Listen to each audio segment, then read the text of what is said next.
Viewers, welcome to kitchen of Manna. ಇವತ್ತು ನಮ್ಮ ಕಿಚನಲ್ಲಿ ನಿಂಬೆಕಾಯಿ ಉಪ್ಪಿನಕಾಯಿ ಹೇಗೆ ಮಾಡೋದು ಅಂತ ತೋರಿಸ್ತಾ ಇದ್ದೀನಿ. ಅದಕ್ಕೆ ಬೇಕಾಗಿರೋ ಇಂಗ್ರೀಡಿಯೆಂಟ್ಸ್: ಮೊದಲು ನಿಂಬೆಕಾಯಿ, ಹಸಿಮೆಣಸಿನಕಾಯಿ ಸೀಡಿರೋದು, ಒಂದು ಬಟ್ಟೆ ಎಣ್ಣೆ ತೊಗೊಂಡಿದ್ದೀನಿ, 1 ಸ್ಪೂನ್ ಸಾಸಿವೆ, 1 ಸ್ಪೂನ್ ಮೆಂತ್ಯ, ಕಲ್ಲುಪ್ಪು ಮತ್ತು ಹುಳಿ ಉಪ್ಪು ಎರಡು ತೊಗೊಂಡಿದ್ದೀನಿ, 1-4 ಸ್ಪೂನ್ ಚಿಲ್ಲಿ ಪೌಡರ್ ತೊಗೊಂಡಿದ್ದೀನಿ. ಮೊದಲಿಗೆ ನಿಂಬೆಕಾಯಿ ಕಟ್ ಮಾಡ್ಕೊತೀನಿ.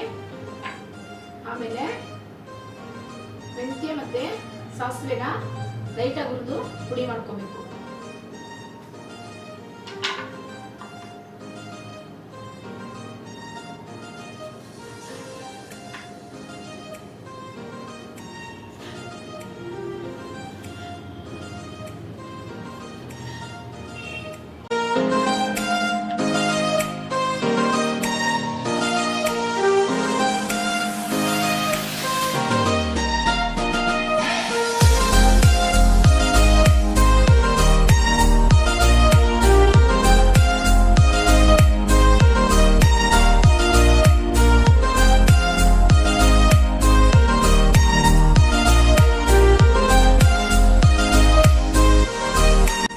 ನಿಂಬೆಹಣ್ಣನ್ನ ಹೆಚ್ಚಿಟ್ಕೊಂಡಿದ್ದೀನಿ.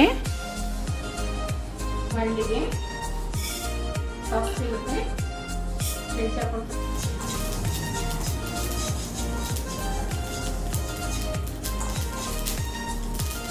ಆಗಿದೆ. ಇದು ಪುಡಿ ಮಾಡ್ಕೊತೀನಿ. ಬಾಣಲಿ ಬಿಸಿಯಾಗಿದೆ, ಎಣ್ಣೆ ಹಾಕ್ತಾ ಇದ್ದೀನಿ.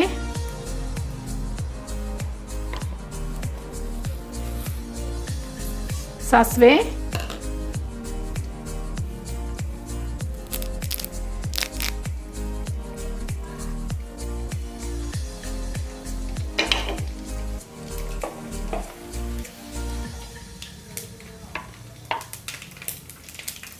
ಕರಿಬೇವು,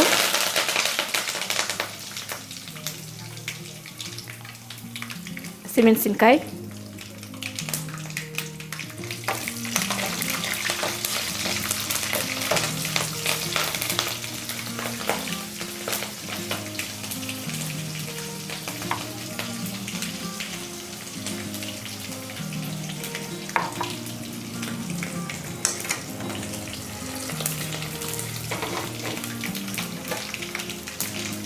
ಹೆಚ್ಚಿಟ್ಟಿರೋ ನಿಂಬೆ ಹಾಕ್ತಾ ಇದ್ದೀನಿ.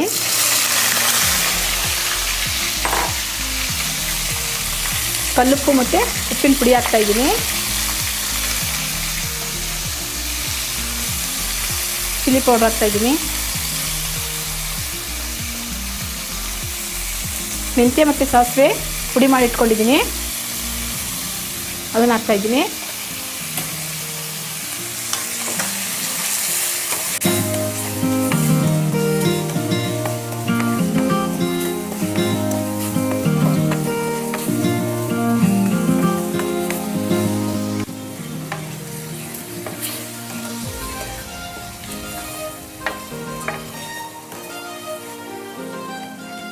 ಹೆಚ್ಚೇನು ಬೇಯಿಸೋ ಆಗಿಲ್ಲ,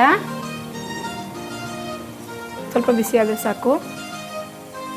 ಇಮಿಡಿಯೇಟಾಗಿ ಪ್ಲಾಸ್ಟಿಕ್ ಪಾತ್ರೆಗೋ ಗಾಜಿನ ಬಟ್ಲಿಗೋ ಪಿಂಗಾಣಿ ಪಾತ್ರೆಗೋ ಹಾಕೊಂಡು ಇಟ್ಕೋಬೇಕು. ಹೆಚ್ಚೊತ್ತಲ್ಲಿ ಬಿಡೋಂಗಿಲ್ಲ. ಸ್ಟೀಲ್ ಪಾತ್ರೆಲಾಗಲಿ ಅಲ್ಯೂಮಿನಿಯಂ ಪಾತ್ರೆಲಾಗಲಿ ಹೆಚ್ಚೊತ್ತು ಬಿಡೋಂಗಿಲ್ಲ. ಇದಾಗಿದೆ. ನೀವು ಈ ಥರ ಪಿಂಗಾಣಿ ಪಾತ್ರೆಗೆ ಹಾಕಿಟ್ಕೊಳ್ಳಿ. ಪ್ಲಾಸ್ಟಿಕ್ ಡಬ್ಬಗಳಿರುತ್ತೆ, ಅದಕ್ಕೆ ಹಾಕಿಟ್ಕೊಳ್ಳಿ. ಒಂದು 2 ಡೇಸ್ವರೆಗೂ ಯೂಸ್ ಮಾಡಬೇಡಿ. ಇದನ್ನು ಚೆನ್ನಾಗಿ ಉಪ್ಪು ಖಾರ ಎಲ್ಲ ಹಿಡ್ದಿರುತ್ತೆ. ಗಾಜಿನ ಪಾತ್ರೆಗೆ ಹಾಕಿ ಮುಚ್ಚಿಟ್ಟಿರಿ. 2 ದಿನ ಆದಮೇಲಿಂದ ಯೂಸ್ ಮಾಡ್ಕೊಳ್ಳಿ.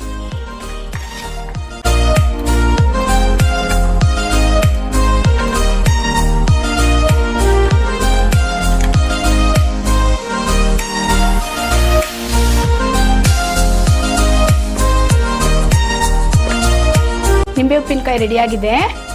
ನಿಂಬೆಕಾಯಿ ಎಲ್ಲ ಕಾಲದಲ್ಲೂ ಸಿಗೋದ್ರಿಂದ ಸ್ವಲ್ಪನೇ ಮಾಡಿ ಇಟ್ಕೋಬೋದು ನೀವು. ಇದು 2 ಮಂತ್ಸ್ವರೆಗೂ ಹೊರಗಡೆನೇ ಇಡ್ಬೋದು. ಫ್ರಿಜ್ಜಲ್ಲಿ ಇಟ್ಟರೆ 3-4 ಮಂತ್ಸ್ವರೆಗೂ ಇಡ್ಬೋದು. Thanks for watching.